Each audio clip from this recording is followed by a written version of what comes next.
Eu escolhi o PIC-16X. O histórico dele é que a arquitetura dos microcontroladores PIC foi originalmente desenvolvida pela General Instrument na década de 1970. O primeiro PIC foi o PIC-1650, criado como um controlador para periféricos em terminais de computador. A evolução da arquitetura. Nos anos 1980, a Microchip Technology adquiriu os direitos do projeto da General Instrument e transformou o PIC em um microcontrolador de propósito geral. A linha PIC-16 surgiu como uma das mais populares, focando em aplicações de médio desempenho, eficiência energética e simplicidade de programação.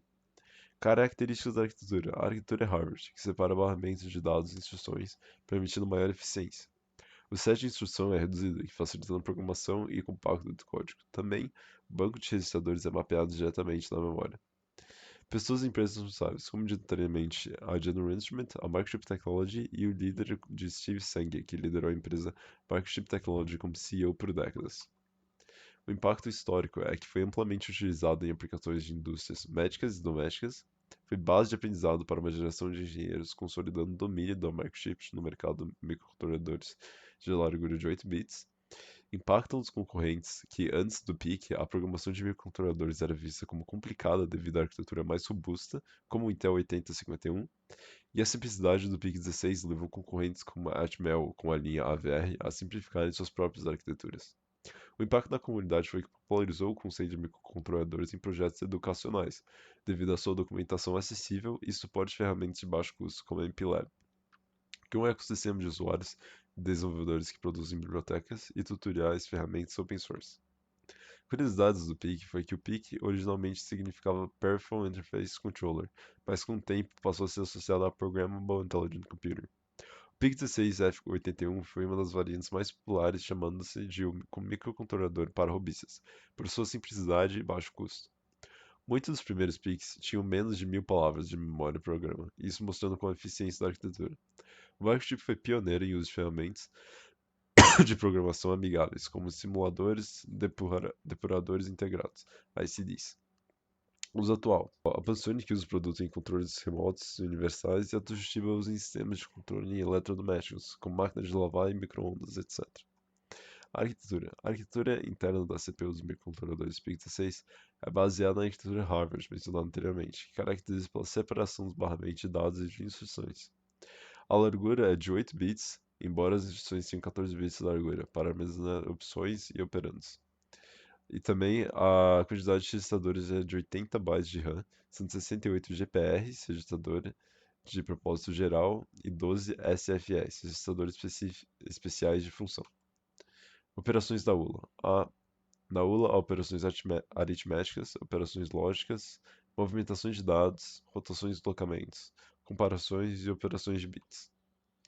Comparando o PIC-16 com o nosso sistema, é que a arquitetura do PIC-16 é Harvard, enquanto a nossa é de von Neumann. A arquitetura de von Neumann é um barramento único para dados e instruções.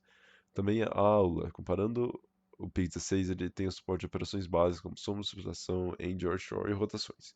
Enquanto a nossa aula é modular e avançada, que suporta add16, AND16, OR16, barrel shifter e comparadores e outros. Os registradores do PIC-16 são de 80 bytes, enquanto o nosso há registradores A e D, principais expansíveis. Registradores de 8, registradores de 16 e registradores de 64. A unidade de controle é embutida na CPU com suporte para interrupções e amplificadores, enquanto nossa unidade é controle simples, genérica da ULA, registradores e RAM. Como o Program Counter PC funciona? O Program Counter PC no PIC-16 é responsável por apontar para o endereço da próxima instrução a ser executada. Ele possui 13 bits, permitindo o endereço até 8.192 posições de memória de programa. O PC é incrementado automaticamente após a execução de cada instrução. Porém, a manipulação direta do PC é limitada. Há instruções como goto, call return e return LW que alteram seu valor diretamente. A parte mais significativa do PC, o bit 8 a 12, é manipulada indiretamente pelo registrador PCLF, Program Counter Latch Height, permitindo acessar diferentes páginas da memória de programa. Especificidades: o set de instruções reduzidas, composto por 35 instruções, a pilha de hardware, que implementa com 8 níveis, e memória EEPROM, de 64 bytes. Há comparações entre o PC do PIC-16 de 13 bits, enquanto o nosso sistema que é um incremento automático, com suporte a condições de reset, load ou incremento. A memória RAM é de 368 bytes no PIC-16, enquanto o nosso é escalável, com módulos como RAM 8, RAM 64 até RAM 16K.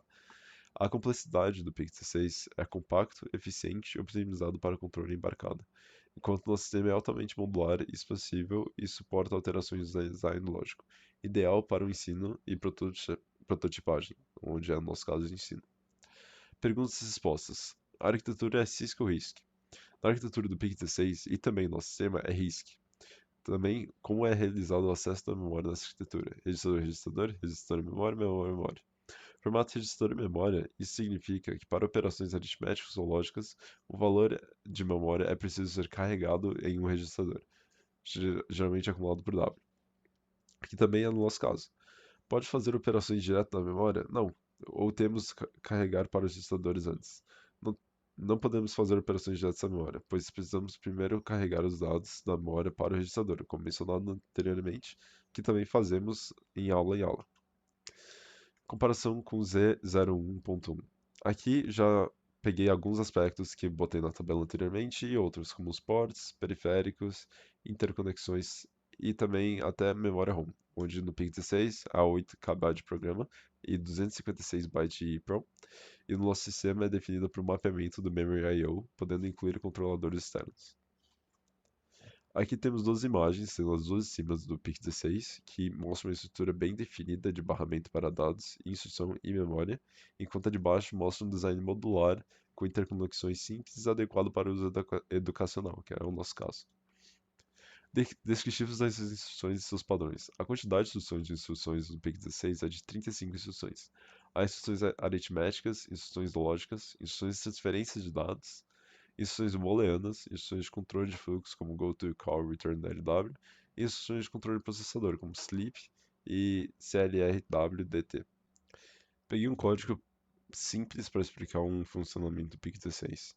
Ele primeiro especifica o modelo do PIC-16 e inclui arquivos de definições do microcontrolador, usando list.p como 16f84a e depois include p16f4a.inc.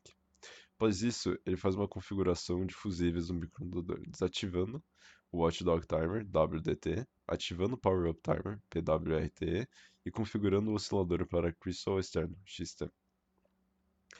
Há definições de variáveis após isso, como cblock, define início da memória para variáveis em 0x20, e o delay, que cria uma variável chamada delay para usar como computador de atraso.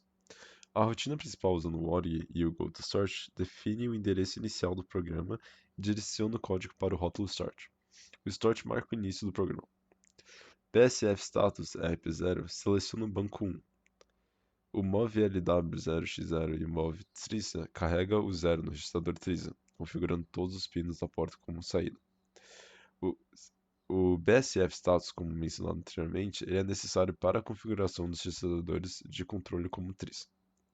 O BSF Status RP0 retorna ao banco 0 para acessar os registradores de dados. Aqui é o loop principal, onde o BSF porta 0 define o bit 0 da porta RA0 para 1, acendendo o LED.